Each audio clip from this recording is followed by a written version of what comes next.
नमस्कार दोस्तों, library science की ऑनलाइन क्लासेज में आपका स्वागत है।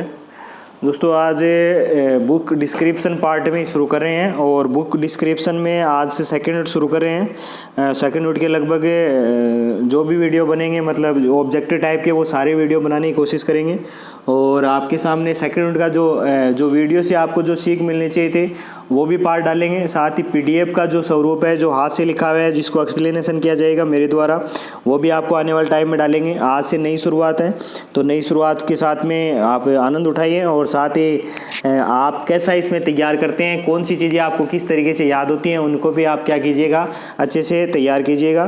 तो आज का अपना पहला प्रश्न बनता है दोस्तों, पहला प्रश्न बन जाएगा कोलन क्लासिफिकेशन की किस संस्करण में प्रथम बार मूलभूत श्रेणियों की अवधारणा प्रस्तुत की गई थी। तो यहाँ से आप याद रखेंगे पांच मूलभूत श्रेणियाँ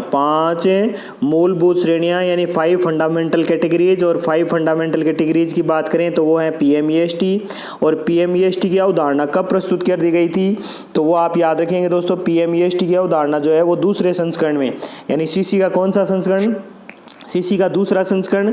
और याद रखेंगे दोस्तों दूसरा संस्करण सन 1939 में प्रकाशित किया गया था, यानी पहला तो सन 1933 में और दूसरा सन 1939 में। इसी समय बात करेंगे दोस्तों तो इसी समय पीएमईएसटी की अवधारणा प्रस्तुत की गई।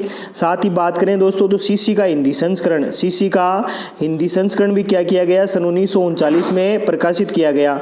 तो आप हमें कमेंट करके बताएंगे कि सीसी का जो हिंदी संस्करण जो जारी किया गया था वो किसके द्वारा जारी किया गया, यानी किस व्यक्ति के द्वारा संपादित किया गया, वो भी आप हमें कमेंट करके क्या कर सकते हैं, बता सकते हैं। आगे बढ़ जाते हैं दोस्तों। आगे का प्रश्न है कि सीसी का 7वां संस्करण किस वर्ष प्रकाशित किया गया। तो आप याद रखेंगे सीसी का 7वां संस्करण जो है वो सन 1987 यानी 1987 में क्या किया गया था भाई, प्रकाशित किया गया था। 1987 में क्या किया गया, प्रकाशित किया गया। दोस्तों यहाँ पर बात करेंगे सीसी में यहाँ 3 व्यक्तियों की महत्वपूर्ण भूमिका रही।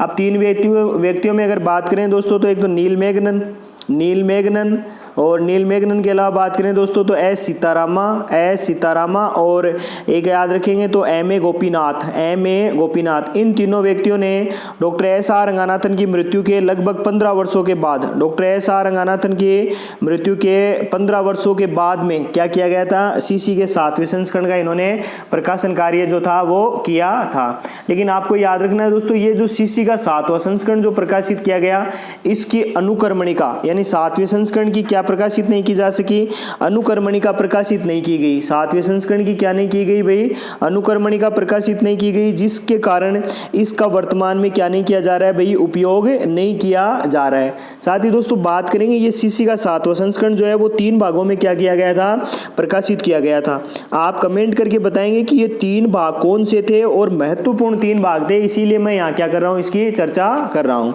आगे बढ़ जाते हैं दोस्तों। आगे प्रश्न है कि प्रश्न बनेगा कि डॉक्टर रंगानाथन द्वारा वर्गीकरण हेतु कितने चरण प्रतिपादित किए गए। तो यहाँ से भी आपको सीधा सा उत्तर बनाना है।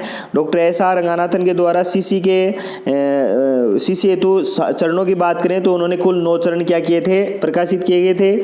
और एक एग्जाम में जो यहाँ से सबसे इंपॉर्टेंट प्रश्न बनता है दोस्तों वो है पक्ष परिसूत्र, यानी पक्ष परिसूत्र का जनक कौन था। तो वो भी आपको याद रखना है, डॉक्टर एस आर रंगानाथन ही थे जो क्या थे भाई, पक्ष परिसूत्र के क्या माने जाते हैं, जनक माने जाते हैं। तो वो भी आप यहाँ से क्या रखेंगे, याद रखेंगे। साथ ही दोस्तों एक और प्रश्न बनेगा कि क्लासिफिकेशन पद किस भाषा से बना हुआ है। तो क्लासिफिकेशन पद जो है वो लैटिन भाषा के क्लासिस शब्द से बना हुआ है, लैटिन भाषा के क्लासिस शब्द से बना हुआ है, जिसका शाब्दिक अर्थ वर्ग या क्या होता है भाई, वर्ग या भेद होता है, वर्ग या भेद होता है। पुराने जमाने में सर्वप्रथम इसका प्रयोग रोम में किया गया, ऐसा पूर्व के वीडियो में बताया जा चुका है, तो यहाँ पर अपन चर्चा नहीं करेंगे।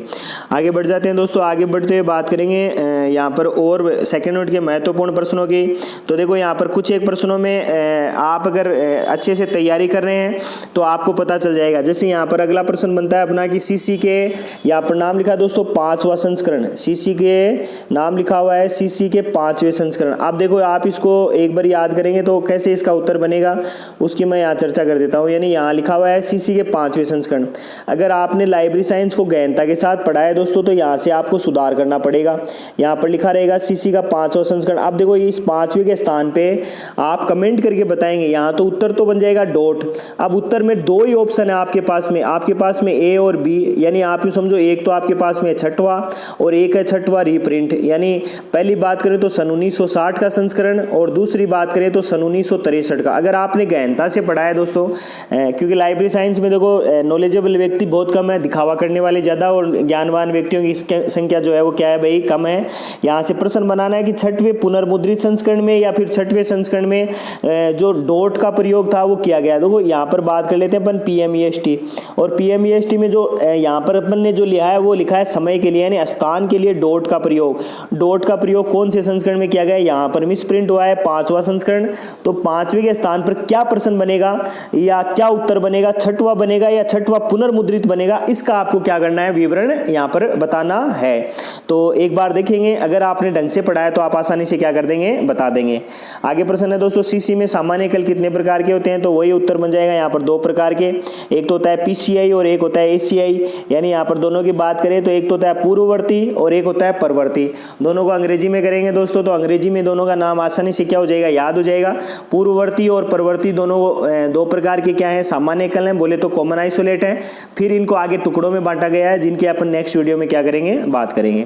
आगे प्रश्न बनता है पक्ष परिसूत्र किसकी देन माना जाता है, तो वो भी आप याद रखिएगा, पूर्व में बता चुके हैं।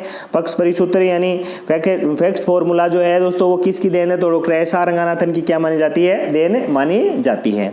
आगे प्रश्न बनता है दोस्तों कि ललित कलाओं के लिए सीसी में क्या वर्गांक दिए गए हैं, तो जो सीसी है यानी कॉलम क्लासिफिकेशन जो है उसमें फाइन आर्ट के लिए, यानी फाइन आर्ट के लिए क्या दिया गया है, तो फाइन आर्ट के लिए यहाँ पर सीधा सा उत्तर बन जाएगा दोस्तों, फाइन आर्ट के लिए क्या दिया गया है, एन दिया गया है। यानी एन क्या है भाई, फाइन आर्ट है। यहाँ पर दोस्तों और भी कई सारी मेन क्लास की अपन चर्चा करेंगे, वीडियो बड़ा ना हो इसलिए कोशिश करते हैं कि आपके लिए सारगर्भित बातें ही कम टाइम में अधिक मटेरियल आए। इसी के आगे बढ़ते हैं दोस्तों, बात करेंगे डॉक्टर SR रंगानाथन के विचार में मूल विषय किसके द्वारा प्राप्त किए जाते हैं, तो आपको याद रखना है दोस्तों, मूल विषय जो है वो विखंडन के द्वारा क्या किए जाते हैं, प्राप्त किए जाते हैं। दोस्तों ये विखंडन क्या है, यहाँ से प्रश्न बनता है कि विखंडन क्या है, तो सबसे पहले उत्तर आपको यही याद रखना है कि विखंडन जो है वो विषय शीर्षक निर्माण की एक पद्धति है। विखंडन क्या है भाई, एक विषय शीर्षक निर्माण की एक पद्धति है। अब मैं इस विखंडन का पूरा यहाँ पर स्वरूप क्या है दोस्तों आपके सामने प्रस्तुत कर देता हूँ। विखंडन है क्या, देखो मूलतः अगर बात करें दोस्तों विखंडन की, तो विखंडन है क्या, तो अपन यहाँ चर्चा करेंगे विखंडन की चर्चा कर लेते हैं। देखो है क्या, तो बात करेंगे विखंडन। देखो सबसे पहले तो बात कर लेते हैं ये है क्या, तो यहाँ पर देखो एक सामान्य भाषा में कर लेते हैं कि किसी भी सामान्य विषय को भिन्न भिन्न भागों में बांटने के लिए एक नए विषय का क्या करती है, निर्माण करती है। यानी भिन्न भिन्न भागों में बांटकर मूल विषय या नए विषय का क्या कर देती है, निर्माण कर देती है। साथ ही अगर बात करें दोस्तों इस पद्धति को 2 भागों में बांटा गया है। किस पद्धति को, तो आपको याद रखना है विखंडन को कितने भागों में बांटा गया है, 2 भागों में। एक तो है विच्छेदन और दूसरे की बात करें दोस्तों तो वो है अनाच्छादन। दूसरा जो है वो है अनाच्छादन। अगर बात करें दोस्तों विच्छेदन की, विच्छेदन क्या होता है, तो यहाँ पर विच्छेदन की अपन और चर्चा कर लेते हैं कि विच्छेदन जो है वो आप यूँ समझो कि मुख्य वर्ग में एक समान या समकक्ष श्रेणी में विभाजित करना।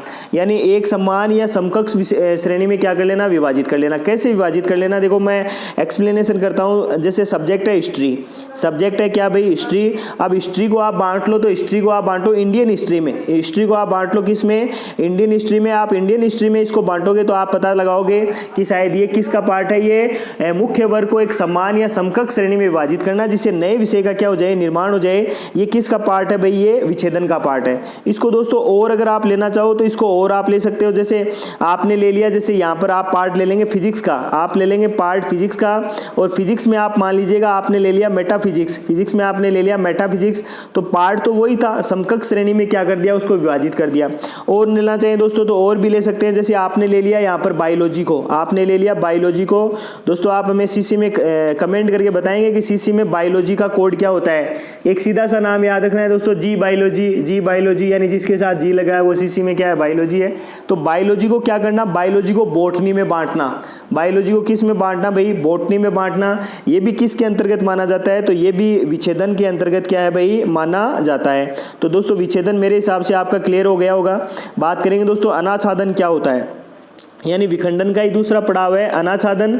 और अनाच्छादन की भी बात करें दोस्तों तो ये क्या करता है, देखो ये कोई भी मुख्य वर्ग, यानी आप यूँ समझो कि एक जो विषय होता है, इस विषय को सतह दर सतह, यानी आप यूँ समझ लो परत दर परत, यानी कोई भी चीज़ जो होती है उसको अपन बार बार क्या करते हैं, बार बार अंदर से उसको खोजते हैं, परत दर परत उसको निकालते हैं। तो परत दर परत जिसको निकालते हैं और उससे क्या होता है, एक नवीन विषय का क्या हो जाता है भाई, निर्माण हो जाता है। वही क्या कहलाता है, अनाच्छादन कहलाता है। वही क्या कहलाता है, अनाच्छादन कहलाता है। जैसे आप यूँ समझ लो फिलॉसफी है,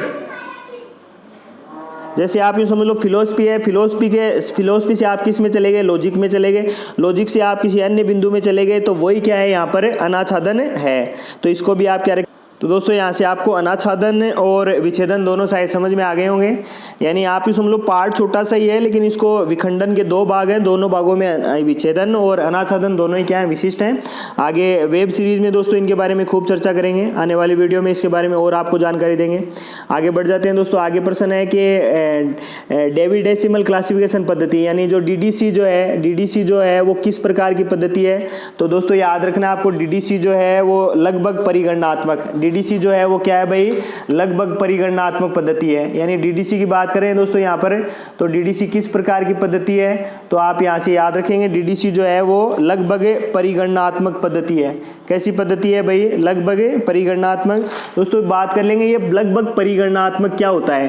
तो सबसे पहले तो आप यूँ समझो कि लगभग परिगणनात्मक होता क्या है, तो इसको आप यूँ समझो कि इस पद्धति के अंदर जो बने बनाए जो वर्गांक या क्रमांक होते हैं, बने बनाए जो वर्गांक या फिर क्या होते हैं, क्रमांक जो होते हैं, उनके लिए उसमें क्या और अन्य चीज़ों को क्या किया जा सके, जोड़ा जा सके या फिर क्या किया जा सके भाई, घटाया जा सके। यानी जोड़ा जा सके या घटाया जा सके, ऐसा स्वरूप जिसमें प्रस्तुत किया गया वो पद्धति क्या थी भाई, वो पद्धति डीडीसी थी। वो पद्धति क्या थी, डीडीसी थी। साथ ही दोस्तों बात करेंगे एससी की। एससी बोले तो सब्जेक्ट क्लासिफिकेशन, और याद रखना है दोस्तों सब्जेक्ट क्लासिफिकेशन को देने वाला जेडी ब्राउन। और जेडी ब्राउन जो है दोस्तों, वो जेडी ब्राउन जो है वो भी क्या करते हैं, वो भी अपनी इस पद्धति को लगभग परिगणनात्मक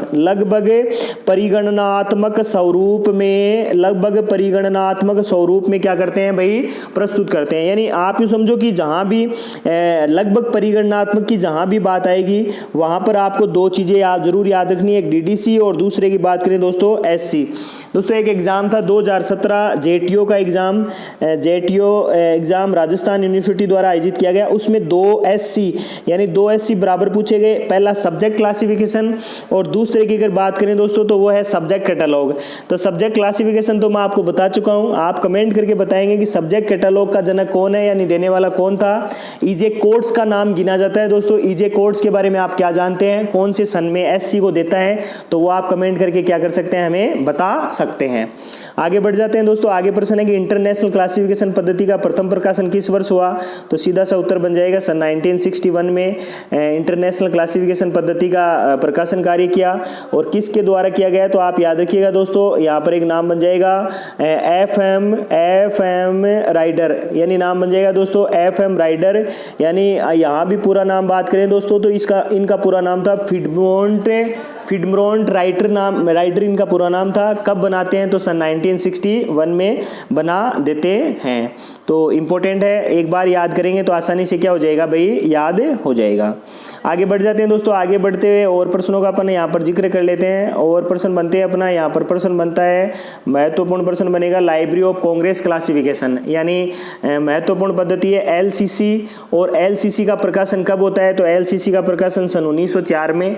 कौन करता है, तो आप याद रखिएगा एलसीसी का प्रकाशन, लाइब्रेरी ऑफ कांग्रेस क्लासिफिकेशन का प्रकाशन जो है वो लाइब्रेरी ऑफ कांग्रेस के द्वारा सन 1904 में क्या है भाई, किया जाता है। बात करेंगे दोस्तों, आगे प्रश्न बढ़ते हैं। आगे की बात करेंगे तो यहाँ से अपना एक और प्रश्न शामिल कर लेते हैं। वो प्रश्न अपना बन जाएगा कि सामान्य एकल किस वर्गीकरण पद्धति में प्रयुक्त नहीं किए गए थे। दोस्तों इस प्रश्न को हम अपन यहाँ से क्या करें, हटा रहे हैं। यहाँ पर प्रयुक्त नहीं किए गए थे तो यहाँ से सीधा सा उत्तर बनाए, तब तो आपको बनाना है एलसी यानी लाइब्रेरी ऑफ कांग्रेस में।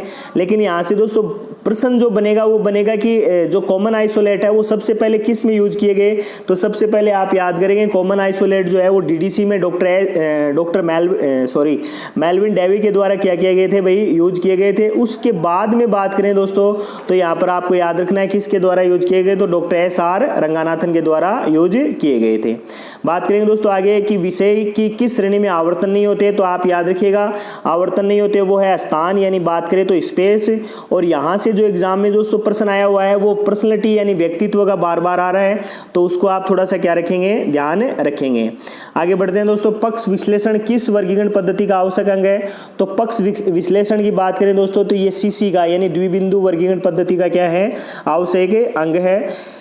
और आगे बढ़ते हैं दोस्तों, किसी विषय में श्रेणियों को पहचानने के लिए शेष विधि का प्रयोग किस श्रेणी के लिए किया जाता है, तो आप याद रखिएगा व्यक्तित्व के लिए, यानी सबसे अगर बात करें दोस्तों सबसे कठिन जिसको निकालना और वो क्या है, तो वो पर्सनैलिटी है। तो यहाँ पर किसका स्वरूप हो जाएगा, पर्सनैलिटी का स्वरूप हो जाएगा। देखो यहाँ से दोस्तों सबसे पहले अगर बात करें तो विषय निर्धारण में जहाँ भी बात करें तो आप ये समझ लो सबसे पहले तो है PMEST, सबसे पहले तो है PMEST, यानी जिसको तलाश शुरुआती जो चरणों से अगर बात करें तो आप ये समझ लो PMEST यानी पर्सनैलिटी, मैटर, एनर्जी, स्पेस और टाइम।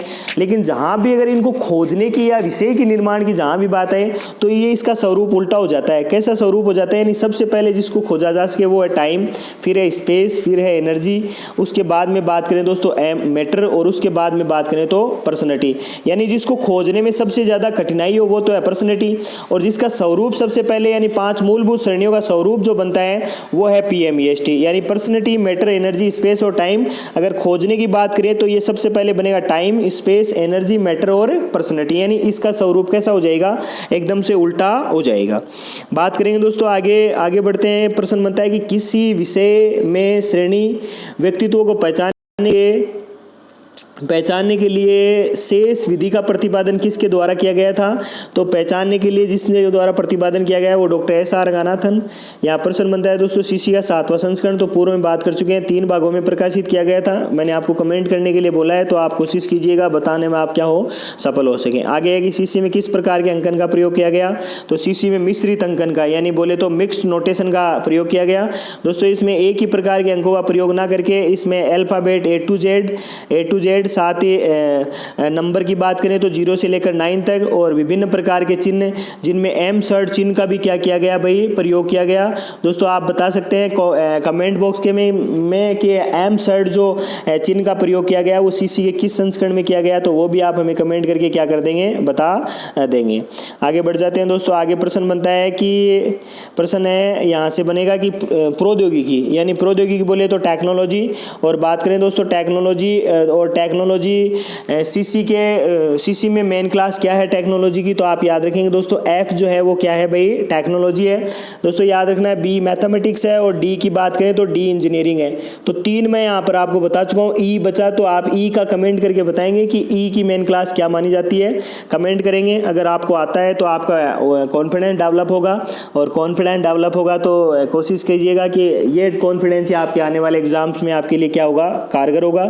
आगे बढ़ जाते हैं दोस्तों, आगे प्रश्न है कि प्राकृतिक भाषा में वर्गीकरणीय भाषा में अनुवाद करना, यानी प्राकृतिक भाषा को क्लासिफिकेशन की लैंग्वेज में क्या करना, यूज करना क्या कहलाता है या क्या बन जाता है, तो आप याद रखिएगा वर्ग संख्या बोले तो दोस्तों यहाँ से सीधा सा बन जाएगा, वो बन जाएगा वर्गांक बोले तो कॉल नंबर, यानी वर्ग संख्या का ही स्वरूप है कॉल नंबर, और कॉल नंबर से क्या बन जाएगा, वो बन जाएगी भाई क्लास नंबर, यानी इसी का दूसरा स्वरूप है क्या भाई, क्लास नंबर, और क्लास नंबर का ही बड़ा पार्ट क्या है भाई, कॉल नंबर है। आगे बढ़ते हैं दोस्तों, कोलन क्लासिफिकेशन पद्धति 6वां संस्करण यानी किस प्रकार का है, तो आप याद रखिएगा यहाँ पर 6वां संस्करण की बात करें तो यहाँ पर एक नाम जोड़ लीजिएगा दोस्तों। यहाँ तो लिखा हुआ है सीधा सा मुक्त पक्षात्मक, यहाँ तो सीधा सा उत्तर लिखा मुक्त पक्षात्मक, लेकिन यहाँ पर आप ले लीजिएगा लगभग मुक्त पक्षात्मक, मुक्त पक्षात्मक। यहाँ पर क्या कर लीजिएगा, आप नाम जोड़ लीजिएगा, और लगभग मुक्त पक्षात्मक क्या था भाई, सीसी का 6वां संस्करण था। दोस्तों यहाँ भी अपन बांटे तो आप यूँ समझिएगा, सबसे पहले तो अपरिवर्तनीय पक्षात्मक, सबसे पहले तो अपरिवर्तनीय पक्षात्मक, और अपरिवर्तनीय पक्षात्मक के बाद में बात करें तो दोस्तों तो लगभग मुक्त पक्षात्मक, और उसके बाद में बात करें तो 7वां संस्करण क्या है भाई, मुक्त पक्षात्मक है। यानी अपरिवर्तनीय पक्षात्मक की बात करें दोस्तों तो वो है 1 से 3, लगभग मुक्त पक्षात्मक की बात करें तो 4 से 6, और पूर्णतः मुक्त पक्षात्मक की बात करें तो 7वां संस्करण। तो इस स्वरूप में आप इनको क्या कर सकते हैं, शामिल कर सकते हैं। आगे दोस्तों विश्व विश्व में सबसे अधिक ग्रंथालयों में उपयोग ली जाने वाली वर्गीकरण की पद्धति कौन सी है? तो आपको याद रखना है डीडीसी। और दोस्तों आप यूँ याद रखिएगा डीडीसी का भी कौन सा संस्करण तो सर्वाधिक प्रयोगित होने वाला डीडीसी का संस्करण 19वां संस्करण कब आया था? तो 1979 में क्या हुआ था भाई? प्रकाशित किया गया था। और यही सर्वाधिक वर्तमान में क्या किया जा रहा है? प्रयोग किया जा रहा है। विश्व में सर्वाधिक क्लासिफिकेशन के वर्क हेतु प्रयोगित की जाने वाली पद्धति क्या है भाई? वो डीडीसी है, यानी डेविड डेसिमल क्लासिफिकेशन है। आप कमेंट करके हमें बताएंगे दोस्तों दुनिया की कितनी भाषाओं में इसका अब तक अनुवाद या प्रकाशन किया जा चुका है? तो आप कमेंट करके बताएंगे, जिससे आपको पता चले आपकी तैयारी का क्या हो सके, आकलन हो सके। बात करेंगे दोस्तों आगे के प्रश्नों की। जैसा कि हमारा पैटर्न है इसी टाइप का है दोस्तों, एक 50 प्रश्नों का सेट तैयार करके कोशिश करते हैं कि आपके सामने प्रस्तुत करें, और वो काफ़ी बड़ा मटेरियल हो जाता है। उसके माध्यम से आपके खूब सारे प्रश्न तैयार होते हैं। तो एक नए प्रश्न के साथ में पुनः तैयारी आगे बढ़ते हैं दोस्तों।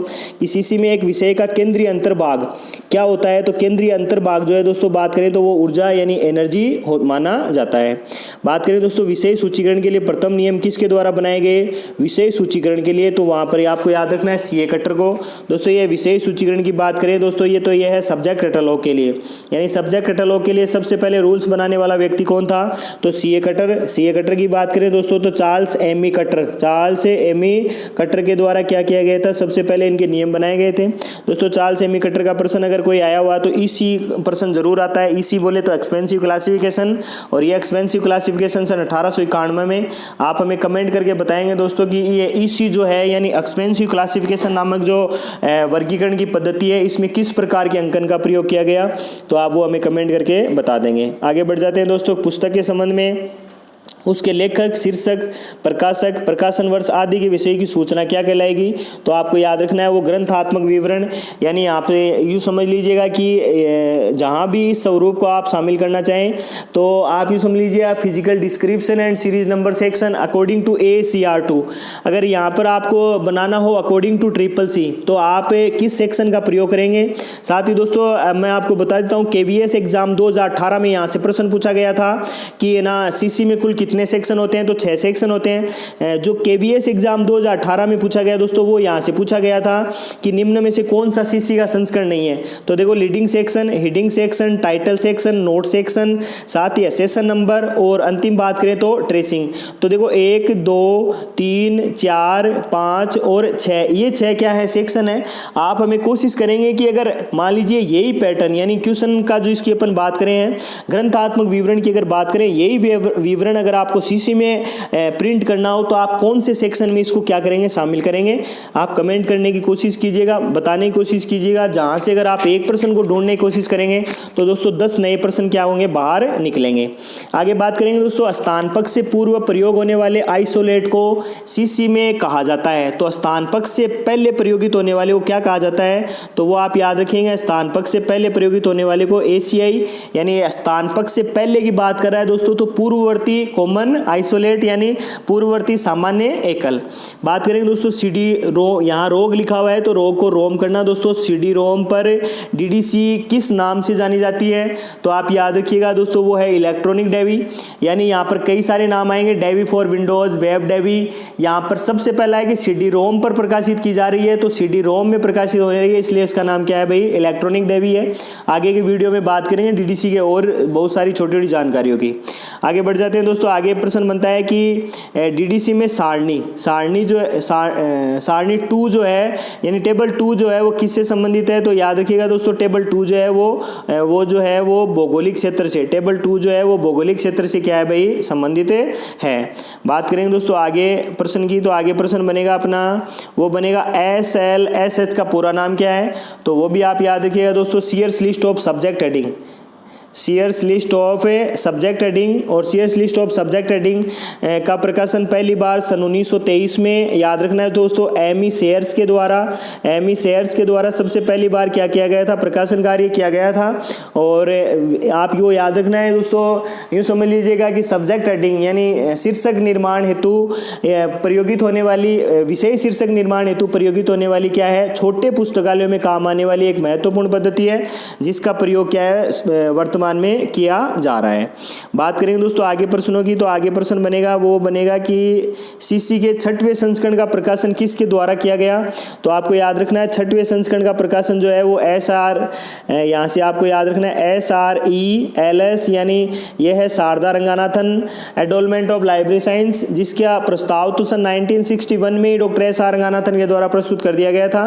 संस्था के रूप में इसको दर्जा दिया गया सन 1963 में। सीसी के 7वें संस्करण और 6वें संस्करण सभी की अगर बात करें दोस्तों, इनके वर्तमान में प्रकाशनाधिकार की यानी इसके जो कॉपीराइट्स की अगर बात करें तो ये कॉपीराइट जो है वो किसके पास में है, SRELS के पास में इसके कॉपीराइट हैं।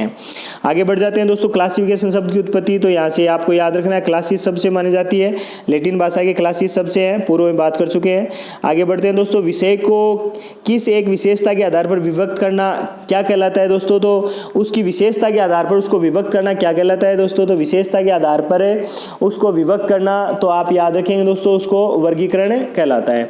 आगे है दोस्तों अपूपा किससे संबंधित है। तो अपूपा भी किससे संबंधित है भाई, अपूपा जो एक इस प्रकार का पैटर्न दोस्तों, अगर यूं समझ लीजिएगा कि ये अपूपा पैटर्न है, यानी अपूपा की अगर बात करें दोस्तों तो ये अपूपा है, और अपूपा में अगर बात करें किससे रिलेटेड है तो पुस्तकों के व्यवस्थापन से क्या है भाई, रिलेटेड है। डॉक्टर SR रंगानाथन के द्वारा वर्गीकरण या व्यवस्थापन कार्य तो बनाई गई क्या है, एक महत्वपूर्ण पद्धति है। आगे बात करेंगे दोस्तों, तो आगे बनेगा कि ऊर्जा के पक्ष के बाद प्रयोग होने वाले आइसोलेट को सीसी में क्या कहा जाता है। तो बाद में प्रयोगित हो रहा है इसलिए उसको PCI, यानी पहले नाम आ रहा था पूर्ववर्ती और अब आ जाएगा परवर्ती नाम है। आगे दोस्तों प्रश्न है कि निम्न में किस मूलभूत श्रेणी को पहचानना सबसे कठिन है। तो आपको पता है दोस्तों PMEST, यानी सबसे पहले अगर बात करें दोस्तों तो इसका स्वरूप कैसा हो जाएगा, उल्टा हो जाएगा। और यहाँ पर जिसको पहचानना सबसे कठिन है वो क्या है भाई, पर्सनैलिटी यानी व्यक्तित्व है। और बात करेंगे दोस्तों और प्रश्न बन जाता है अपने यहाँ पर प्रश्न बनेगा कोलन क्लासिफिकेशन में विषय की किस श्रेणी को पहचानना सबसे कठिन है। तो ये तो बन गया अपना, यहाँ से इसका उत्तर 2 बार प्रश्न रिपीट हो गया दोस्तों, तो यहाँ से इसका भी उत्तर क्या बन जाएगा, इसका उत्तर भी व्यक्तित्व बन जाएगा। आगे बनेंगे दोस्तों, आगे प्रश्नों की बात कर लेते हैं कि सीसी में कॉमन आइसोलेट को कितने भागों में व्यक्त किया गया है। तो कॉमन आइसोलेट को आपको याद रखना है 2 भागों में, ACI और PCI 2 भागों में क्या किया गया है भाई, विभक्त किया गया है। आगे दोस्तों उस व्यक्ति का नाम बताइए जिसके द्वारा DDC का 7 बार संपादन किया गया। तो दोस्तों मे शेम्योर का नाम आपको क्या रखना है, याद रखना है। मे शेम्योर ने DDC को 7 बार क्या किया गया था, प्रकाशित करने का कार्य किया गया था। अगर बात करें दोस्तों सर्वाधिक, तो सर्वाधिक एमी शेम्योर, और एक बात करें दोस्तों तो बेंजामिन ए क्लस्टर नामक व्यक्ति के द्वारा क्या किए गए थे, सर्वाधिक बार इसको DDC वर्गीकरण पद्धति को क्या किया गया, संपादित करने का कार्य जो है वो किया गया था। दोस्तों आप यूँ समझ लो कि आप सारे 23 के 23 संस्करण याद रखना चाहो तो आप 1 मिनट में याद रख सकते हैं। देखो कैसे याद रखेंगे, 1 से 3 तक मेल्विन डेवी, इसके अलावा बात करें दोस्तों 4 से लेकर 10 तक तो मे शेम्योर, इसके अलावा बात करें 11 से 13 तक तो आप याद रखेंगे दोस्तों जेनेज डोरेक्स फेल्यूज, इसके अलावा बात करें दोस्तों 14 तो 14 में बन जाएगा कॉन्स्टीन मेजेनी, और 15 की बात करें दोस्तों तो 15 में बन जाएगा मिल्टन जे फर्ग्यूसन, 15 रीप्रिंट में बन जाएगा गॉडफ्रे डेवी और जेनेज डोरेक्स फेल्यूज। इसके अलावा 16 से लेकर 19 तक बन जाएगा बेंजामिन ए क्लस्टर, 20 में बात करें तो जेपी कैमरोनी, और 21 से बात करें 21 से 23 तक तो आपको याद रखना है दोस्तों JS मिशेल नामक व्यक्ति क्या है, DDC के संपादन का कार्य करते हैं। साथ ही दोस्तों यहाँ से प्रश्न बनता है कि DDC के 20वें संस्करण में कितनी सारणियाँ थी, यानी 20वां संस्करण जो था उसमें कितनी सारणियाँ थी। तो दोस्तों यहाँ से आप याद रखेंगे 20वें संस्करण में सारणियाँ यानी टेबल की संख्या जो है वो कितनी थी, तो टेबल की संख्या 6 है। आप दोस्तों इनको याद रख सकते हैं। टेबल का प्रयोग सर्वप्रथम कब किया गया, तो टेबल का प्रयोग सर्वप्रथम 14वें संस्करण में, 14-15 में कितनी टेबल थी, फिर 16-17 में कितनी थी, उसके बाद में 18 और 19 में कितनी थी, फिर 20 से 23 में कितनी थी। इस तरीके से आप इनको क्या रख सकते हैं, याद रख सकते हैं। अगर आपको विवरण पसंद आए तो आप कमेंट करके जरूर बताइएगा कि कौन सा संस्करण में कितनी प्रकार की टेबल का क्या किया गया था, प्रयोग किया गया था। साथ ही दोस्तों आगे बढ़ते हैं, सीसी में ACI यानी आप यूँ समझो एंटराइजिंग कॉमन आइसोलेट किसके द्वारा प्रदर्शित किए जाते हैं। तो यहाँ पर देखो कॉमन आइसोलेट के लिए निम्न में से उत्तर दिया है, कोई भी निम्न में से कोई नहीं, यानी ना ही तो रोमन कैपिटल्स या इंडो अरेबिक्स या स्मॉल या इंडो अरेबिक्स नंबर जो है वो तीनों की अगर बात करें दोस्तों तो ये तीनों यहाँ पर क्या थे, शामिल नहीं किए गए थे। बात करें दोस्तों अंतिम प्रश्न, तो केसीसी में व्यक्तित्व पक्ष के लिए कौन सा योजक चिन्ह प्रयोगित किया जाता है? तो आपको याद रखना है दोस्तों, पर्सनैलिटी के लिए कॉमा प्रयोगित की जाती है। अगर बात करें इन पांचों की, तो आप इनको इस तरीके से याद रख सकते हैं, PMEST, और यहाँ पर चिन्ह की बात करें तो कोमा, सेमीकोलन, कोलन, डॉट, और डॉट के बाद में बात करें तो उल्टा उद्धरण चिन्ह। ये क्या है भाई? 5 मूलभूत श्रेणियों के लिए क्या प्रयोगित किए जाते हैं? सिंबल प्रयोगित किए जाते हैं। दोस्तों एक वीडियो बनाया अभी हमने सेकंड से, और आने वाले टाइम में और भी कई सारे वीडियो आपको हमारे यूट्यूब चैनल के माध्यम से मिलेंगे। उम्मीद करूँगा कि ये आपको पसंद आया है, और नेक्स्ट वीडियो में और भी बहुत सारे अच्छे प्रकार के प्रश्नों के साथ में पुनः हाजिर होंगे। तब तक के लिए जय हिंद।